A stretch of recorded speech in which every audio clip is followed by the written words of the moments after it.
President Trump is facing mounting criticism over his sweeping immigration policies, which include declaring a national emergency at the U.S. southern border. NBC News senior White House correspondent Gabe Gutierrez has more on that.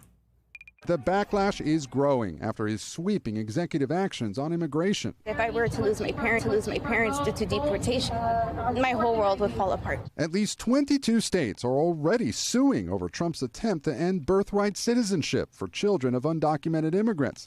Connecticut's Attorney General saying Trump has zero respect for our Constitution, which spells out anyone born in the U.S. is a citizen. It's just absolutely ridiculous. We have very good grounds.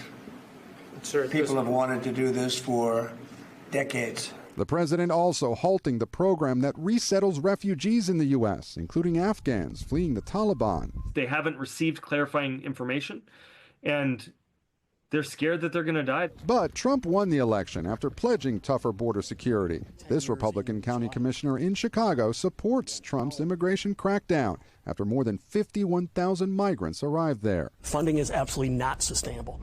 Between the county, between the city, we've spent nearly $1 billion. And after labeling cartels foreign terrorist organizations, Trump is not ruling out sending special forces into Mexico. Stranger things have happened. Mexico's president said today that her country would defend its sovereignty, but act in a humanitarian way with migrants waiting across the border.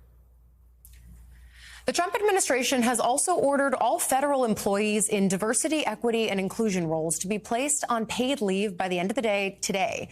A new memo issued yesterday set the deadline of no later than 5 p.m. Eastern to inform employees they'll be put on paid leave as agencies prepare to close all DEI-related offices and programs and remove all websites and social media accounts. It also asks federal agencies to submit a written plan by the end of this month for dismissing their employees. It's unclear how many people would be affected. The White House did not immediately respond to NBC News for comment. President Trump signed an executive order Monday ending those DEI programs in federal agencies. Yesterday, he signed another targeting diverse hiring practices at the Federal Aviation Administration, arguing the initiatives penalized, quote, hardworking Americans who want to serve but are unable to as they lack a requisite disability or skin color. Joining us now, politics reporter for the nonprofit news organization Notice, Jasmine Wright.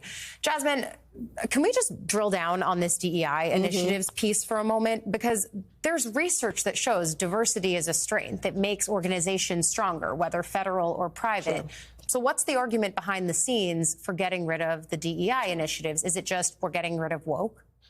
Yeah, I think that frankly is the argument. I mean, I think that you know as well as I do that there are a few things that President Trump said in those rallies more than that he would get rid of the woke ideology and he would get rid of DEI practices and instead put back what they call meritocracy type style governments where people are where basically it's race blind, right? People are promoted by their own merits, they say. And so they believe that this is a fulfillment of those promises that Trump made on the stage at various rallies over the last 2 years. And frankly, these are policies that in at least some ways have been thought out for years by the think tanks that were kind of doing these type of policy papers in between the Trump's first and now this term. And so these are things that they believe are really well thought out. And I think that one thing that people aren't necessarily talking about is not just the fact that these people are going to be placed on administrative leave, potentially being terminated once they figure out maybe a better way to do that because they are government employees or these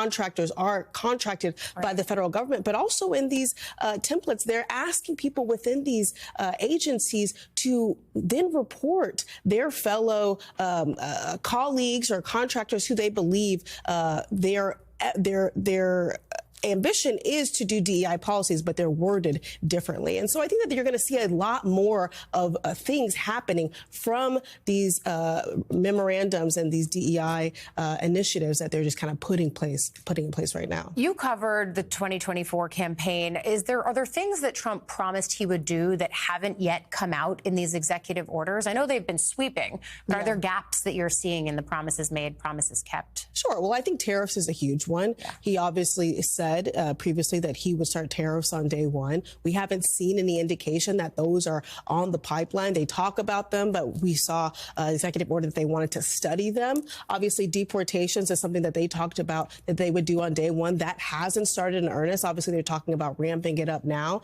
I reported that they kind of wanted DHS Secretary Kristi Noem to be in position before they really started a whole-scale revitalization of the immigration process. So those are some of the major things that he promised on day one that haven't been done. But I think you can kind of go through the litany of things that he promised throughout those 2 years of rallies to see what is and what isn't being done. But certainly they don't believe that DEI would be on that list. Absolutely. And I think when you do go through that list, you see a lot of those executive orders, the kernels of them go from campaign trail to actual policy. Immediately then you saw the birthright citizenship efforts that he put forward, challenged in court. We were just talking to Skye Perryman in the last block about the future legal efforts. I think a lot is going to be tied up in court. Yes. Do you think that does anything to deter or change the way the administration goes about some of these actions? I actually don't.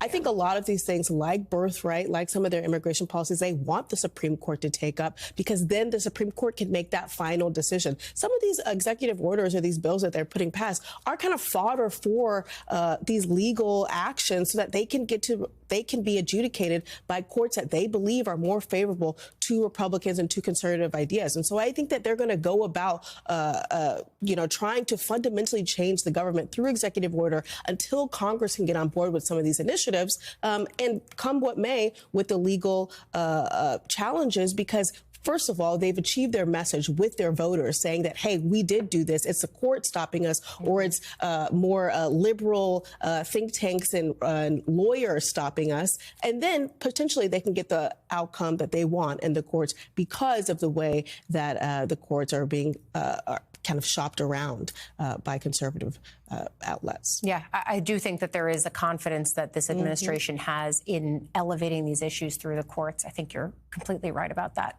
Jasmine Wright, thank you for joining us.